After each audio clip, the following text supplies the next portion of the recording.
বুঝছেন পল্লী বিদ্যুৎ স্থানে থাকি আমাকে গাড়ি পল্লী বিদ্যুতের হলো যে কাঠ করার গাড়ি গ্যারেজে কাঠ করা ওইন থেকে কিনছি আমি 5 তারিখে গাড়িটা 1 লাখ টাকা দিয়ে ওই মিশুক আমার ছেলে চালায় নিয়ে এসে রাখে ওইনে দাঁড়াইছে খাওয়ার জন্য ওইন থেকে নিয়ে গেছে গা। আসসালামু আলাইকুম। আমি যে টিভির মাধ্যমে আমার একটা গাড়ি হারানো গেছিল, যে টিভির মাধ্যমে আমি ওই নিউজ দিচ্ছি, ঠিক আছে, মোজাম্মেল ভাইয়ের মাধ্যমে। পরে আমার ওই গাড়িটা কালকের হারানো গেছিল, আজকের আমি যে টিভির মোজাম্মেল ভাইয়ের মাধ্যমে ওই গাড়িটার তথ্য পাইয়া আমি জায়গায় আসি, তারপরে আমি আমার গাড়ির সুন্দর করে ফেরত পাই যে টিভির মাধ্যমে। আসসালামু আলাইকুম। আমাদের একটি গাড়ি হারানো গেছিল, যে টিভির মাধ্যমে সংবাদ দেওয়ার পরে আমাদের গাড়িটি আমরা ফেরত পাই। নবীনগর থেকে কালকে হারানো গেছিল, আজকে আমরা যে টিভি মুজাম্মেল ভাই আমাদের মাধ্যমে মুজাম্মেল ভাইয়ের মাধ্যমে আমরা গাড়িটি ব্যাক পাই। আর আশা করি এখন আমরা গাড়িটি পাইছি, মুজাম্মেল ভাই আমাদের গাড়িটি বুঝিয়ে দিছে, উদ্ধার করে দিছে আমাদের।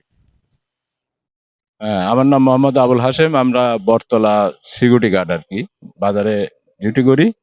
যাই হোক, আমরা ডিউটি অবস্থায় গাড়িটা পাই। পাওয়ার পরে গাড়িটা আমরা আমাদের আয়ত্তে রাখছি আর কি। যাই হোক, এখন হ্যাঁ, আমরা নিউজ দিছি এই মোজাম্মেল ভাইয়ের মাধ্যমে। যাই হোক, ওনা এসে গাড়িটা উদ্ধার করে নিয়ে গেছে আর কি। আসসালামু আলাইকুম। আমার নাম মোহাম্মদ আলাল। আমি বটতলা নিবাসী। সকালবেলা একটা গাড়ি আমরা গাড়ি চালানোর সময় আমরা একটা গাড়ি পাওয়া গেছে। তা আমরা সচলত মোজাম্মেল ভাইয়ের যে টিভির দেখি। দেখানোর পরে তাকে আমরা জানাইলাম যে ভাই একটা গাড়ি পাওয়া গেছে, যে যদি কোনো কারোর কাছে যদি মাধ্যমে করে পরে তার মাধ্যমে একজন পাওয়া গেছে। সে তাকে গাড়ি ঠিক মতো সবকিছু ডকুমেন্ট দেখে তাকে গাড়ি বুঝাই দেওয়া হচ্ছে। সবাই সিদ্ধান্ত নেওয়া হয়েছে, তাকে গাড়ি বুঝাই দেওয়া হচ্ছে। ধন্যবাদ। আসসালামু আলাইকুম। আমি স্মৃতিসৌধ ফাঁড়ির কনস্টেবল আসাদ। গতকাল রাতে আমাদের ফোন দেওয়া হয়, আমার আইসি স্যারকে, মাহমুদুল স্যারকে ফোন দেওয়া হয় যে একটা অটো গাড়ি হারানো গিয়েছে, ওইটা পাওয়া গেছে।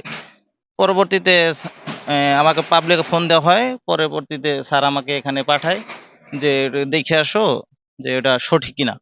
পরবর্তীতে আমি আইসা দেখলাম এবং আরো সবার সাথে কথা বললাম, এবং যে টিভির মোজাম্মেল ভাইয়ের সাথে কথা বললাম যে ভাই তথ্যটা কি ঠিক আছে। পরে মোজাম্মেল ভাই বললো যে হ্যাঁ, সবকিছু ঠিক আছে। এই পরবর্তীতে যে মালিকের সাথে কথা বললাম যে গাড়ি কি আপনি পাইছেন বুঝা। উনি বললো যে হ্যাঁ, আমার গাড়ি আমি বুঝা পাইছি। পরবর্তীতে ডকুমেন্ট চেক দিলাম। পরে ডকুমেন্ট চেক দেওয়ার পরে সবকিছু মিলাইলাম যে ওনার জামাইয়ের নামে গাড়ি। পরে আমরা গাড়িটা ওনার কাছে বুঝাই দিলাম।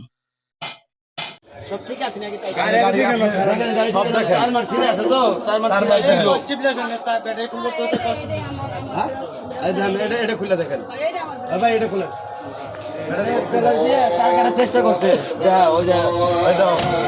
ওটা কি তার কাটা আছিল তোমার করে? ব্যাটারি দেখে নাও। শুনে না আপা, যদি গাড়ি আপনার না হয়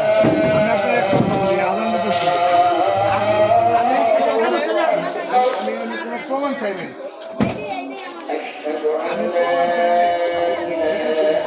কারণ হচ্ছে না আপনি ভালো গাড়ি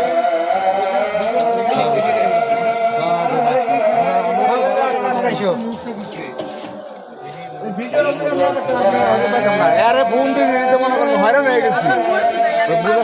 ঠিক আছে, আপনার গাড়ি নিয়ে যান, নিয়ে যান। ওই সময় একটা ছেলে এসে কয় কি